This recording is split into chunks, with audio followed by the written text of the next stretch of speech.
توسا تا D G Khan Indus highway road کی بحالی کے فنڈ جاری ہونے کے باوجود شہری خاک چاٹنے پر مجبور۔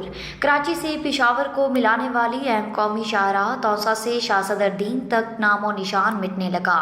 نیشنل ہائی وے اتھارٹی کی جانب سے بحالی کے لیے دوبارہ تعمیر کرنے کے لیے ٹھیکے کے بعد ٹھیکیدار کام چھوڑ کر بھاگ گیا۔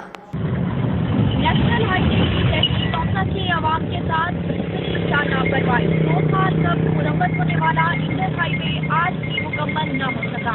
عوام نے توسا ڈیرہ غازی خان روڈ پر احتجاجاً سفر کرنا چھوڑ دیا۔ این ایچ اے نے سائیکلی علاقوں کو مکمل طور پر نظر انداز کر دیا کیونکہ توسا سے وزیر اعلیٰ ہاؤس تک جانے والا روڈ 2 سال گزرنے کے باوجود بھی تعمیر نہ ہو سکا، جو کہ نمایاں ہے۔ توسا ڈیرہ غازی خان ملتان جانے والے ہزاروں مسافر ذلیل ہو کر رہ گئے۔ مٹی گڈھوں غبار کی وجہ سے موٹر سائیکل پر سوار ہونے والے غریب لوگ مختلف بیماریوں میں مبتلا ہونے لگے۔ بین الصوبائی روڈ کی مرمت نہ ہونے کی وجہ سے مختلف حلقے احتجاج کر کے خاموش ہو گئے ہیں کیونکہ توسا سے تعلق رکھنے والا وزیر اعلیٰ پنجاب عوام کے اس اہم ایشو پر نوٹس نہیں لے رہے، جس پر عوام کا